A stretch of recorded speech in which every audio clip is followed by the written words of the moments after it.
Alamin po natin ang pinakahuling kaganapan dyan sa Luneta kasama si Rocky Ignacio. Rocky?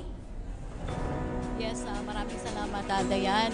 Formal na nga o naitaas na nga ang bandila ng Pilipinas dito sa Luneta. Ito po ay sumisimbolo pa rin sa pagkakaroon pa rin ng Pilipinas ng selebrasyon kaugnay pa rin ng 119 Independence Day.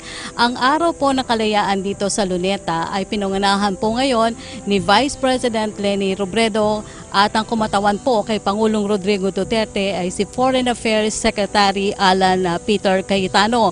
Maya-maya lamang po ay formal na ring ite-turn over ni Secretary Cayetano ang formal na pagkatawan ni Vice President Leni Robredo kay Pangulong Duterte kaugnay rin pa rin ng sinasagawang flag raising ceremony o sinagawang flag raising ceremony dito. Sa kasalukuyan po ay nag-aalay na po ng bulaklak sa dambana ni Dr. Jose Rizal, si Vice President Leni Robredo at ilang pa rin pong mga opisyal ng pamahalaan. Tunghayan po natin.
Tanghal! Ta! Pino, tanghal. Ta!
Pio, baba, ta, nadala, kalis.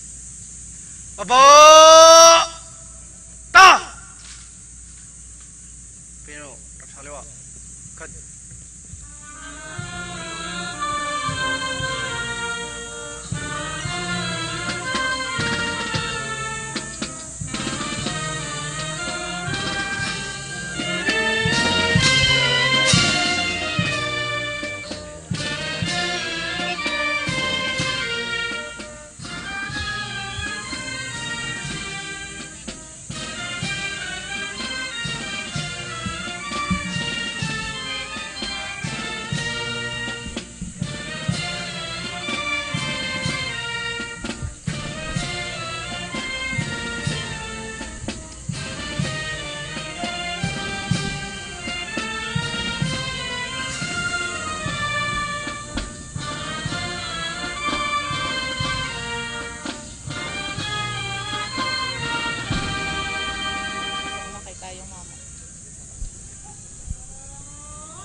Ta. Pino, baba. Ta. Dadala. Kalis. Baba! Ta!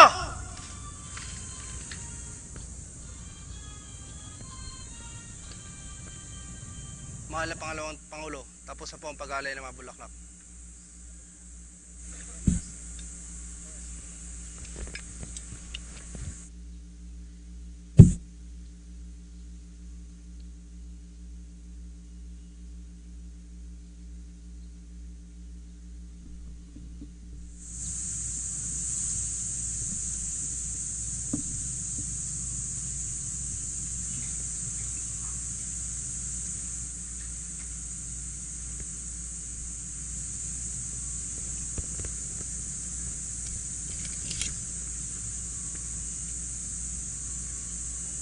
Ba, alis.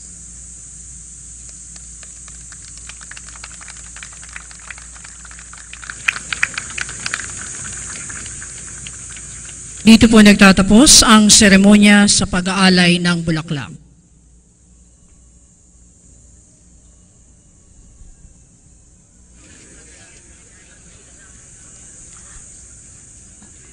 At pinangunahan nga po ni Vice President Leni Robredo ang pag-aalay ng bulaklak sa dambana ni Dr. Jose Rizal.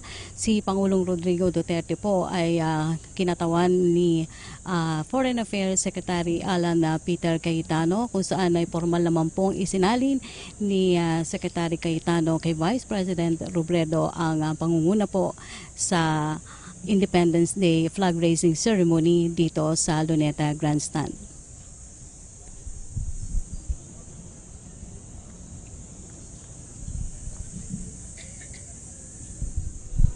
Sa mensahe po ni Pangulong Duterte sa araw po ng kalayaan, sinabi po nito ang kahalagahan pa rin ng pagkakaisa ng lahat, at sinabi niya na napapanahon po ang pagsama-sama muli ng mga Pilipino, partikular na po sa panahon na may mga hamon na nararanasan ang bansa, kabilang na nga po ang nangyayari sa Marawi City, kung saan ay nauna nang sinabi na magtataas ang bandila ngayong araw. Ngayong araw din po ay idarao sa lugar na to ang Kalayaan Job Fair na magsisimula alas 8 ng umaga hanggang alas 4 ng hapon. Kaya nandito po yung ating mga kababayan. Isa po itong pagkakataon para mabigyan o matulungan ang mga naghahanap ng hanap buhay sa pakikipagtulungan po ito ng DOLE, POEA, TESDA, PRD, Pag-ibig, SSS, NBI at PhilHealth.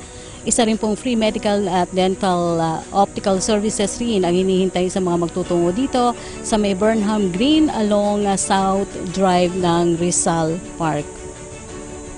Sa pagkakataong ito ay ilan po rin sa ating mga miyembro ng gabinete ay dumalo rin dito para po sa pagdiriwang ng ika-119 na anibersaryo ng Araw ng Kalayaan, habang inaanyayahan po din ang lahat sa libreng sakay sa MRT at LRT na magsisimula alas 7 ng umaga hanggang alas 9 ng umaga at itutuloy po ito ng alas 5 ng hapon hanggang alas 9 ng gabi. Isa pong mahalaga rin niyang hintayin ang lahat po yung tinatawag nating human flag formation na gagawin mamayang tanghali sa Rojas Boulevard. Sa Rizal Park, kaugnay pa rin po ng ika-119 na anibersaryo ng Araw ng Kalayaan. Ako po si Rocky Ignacio para sa Bayan.